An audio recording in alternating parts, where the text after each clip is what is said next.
Hey guys, welcome back to the channel. So today we're going to cover crank position sensor symptoms, what it feels like when it's failing, and then I'm going to show you how to bypass the crankshaft position sensor for Honda if dealing with a situation like a JDM BCB that doesn't have the crank position sensor setup the US harness is expecting, or when the crank sensor wiring is damaged and you just need the car to run so you can move forward. Now, before we touch anything, I need to be super clear. This is not a magic fix for every car. A bypass is a workaround. If your crank sensor is actually failing on a normal daily driver, the clean solution is usually to repair the wiring or replace the sensor. But if you're doing a swap, dealing with a harness mismatch, or you have a setup where the ECU can run using an alternative input strategy, this can get you out of a dead end. And yes, this is going to be shown on a first-gen Honda CR-V, the OBD2B style. And this method is also similar and will work for certain late 90s/early 2000s Hondas, like the Civic with the same ECU connector style. If you're on Toyota or Nissan,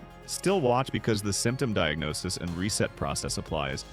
But the actual jumper bypass is not something you should copy blindly because the pinouts and sensor strategies are different. Alright, let's start with the symptoms, because if you don't know what is really wrong or what you're looking at, you can end up wasting your time and wasting money on the wrong part. There are two different cases that a lot of people mix up: a truly failing crank position sensor and a missing CKF signal in a JDM swap. The symptoms look similar, but the fixes are different. Okay, so when a crankshaft position sensor is acting up, the most common thing people notice is random stalling, especially when the engine gets warm, or a sudden no start where it cranks but doesn't fire. You can also get misfires that feel like the engine is cutting out for a split second, rough idle that comes and goes, hesitation when you step on the gas, and sometimes the tachometer can behave weirdly as it drops to 0 while you're still cranking. On some cars, the check engine light comes on and you'll get a crank position sensor-related code, but here's the catch. Crank sensor codes can also show up from wiring issues, loose connectors, damaged shielding, oil contamination in the connector, a bad ground, or even a mismatch in swap parts. So don't assume the sensor itself is dead just because the code mentions it.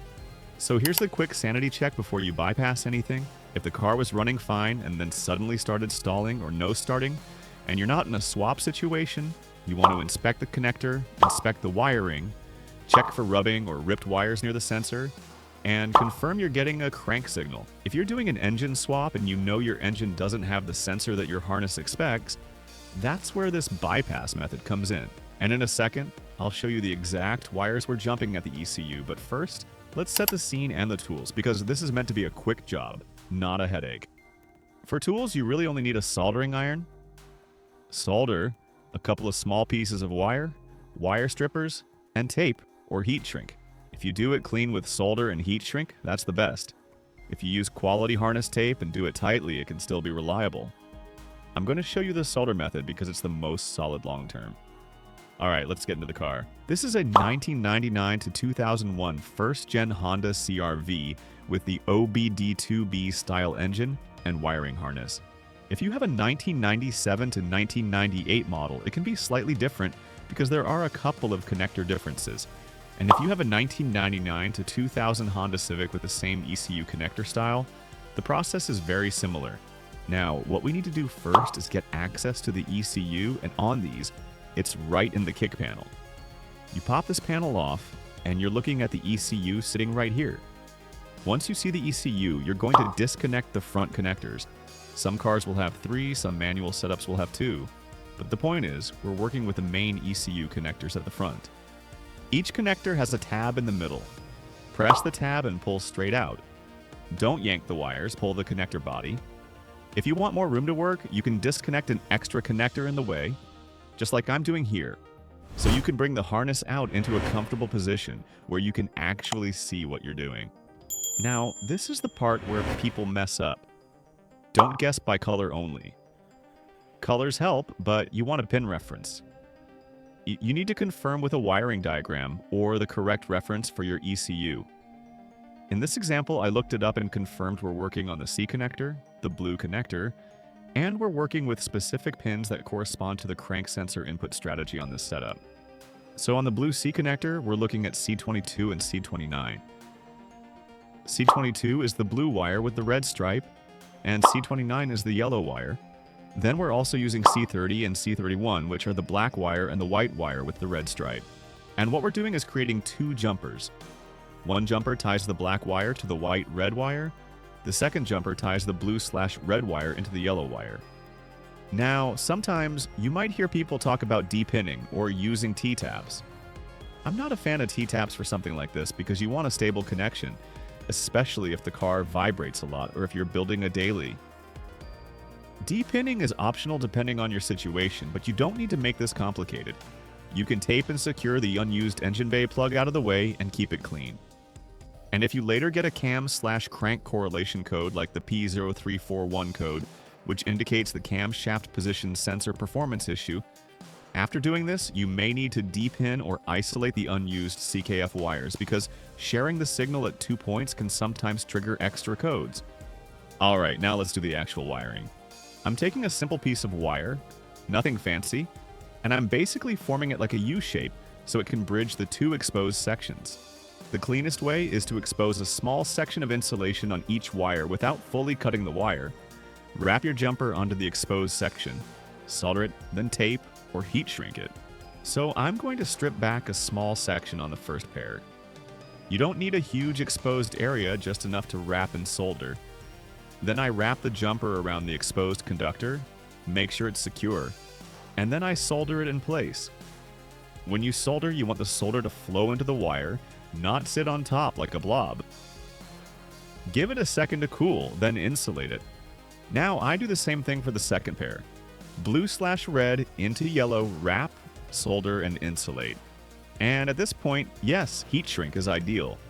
But if you're using quality harness tape like Tisa tape and you wrap it properly, you can get a clean, factory-looking finish that also protects the joint. Once both jumpers are done and fully insulated, you plug the ECU connectors back in. Make sure the clips face the correct direction and the connector seats fully. Then put the kick panel back on. Now we're at the moment of truth. Here's what you should expect. If the bypass is correct and the ECU is happy with this strategy, the crank position sensor code that you had before should not return. That does not mean you have 0 codes overall, because you can still have other issues, like in my case, a camshaft position sensor issue in the distributor. So don't get fooled and think the bypass didn't work just because a light is still on. You have to scan and see what code remains. Now let's talk about reset and verification, because this is where beginners get lost. The proper way to reset the check engine light after you've done the bypass is with a basic code reader. Plug it in, clear the codes, then start the car and let it idle. If the crank sensor code comes back immediately, something is wrong with your wiring, your pin ID, or your ECU strategy. If it doesn't come back, you're good, and now you drive it normally and let the ECU run its self-checks. But if the code only comes back after driving, that means the ECU saw a real fault under load, not just a wiring mistake at idle. If you don't have a scanner, you can disconnect the negative battery cable for a few minutes to reset the ECU, but understand what that does. It clears codes on many vehicles, but it also resets learned memory and emissions readiness. And some cars will still keep permanent fault data until the system sees the problem truly resolved. So scanner reset is better, but a battery reset can be a temporary step. Now, quick note for Toyota and Nissan owners. The symptom diagnosis and reset and clear code and verify part of this video is the same and will apply to your vehicle. And will not use the same ECU jumper to bypass a crank signal here. And that is because if your crank sensor issue is wiring related, you should always repair the wiring. If it's sensor related, replace the sensor with the correct OEM spec. And if it's swap related, it's usually about the correct trigger wheel pattern, the correct sensor type, the correct ECU calibration, and proper wiring continuity, not universal bypass case.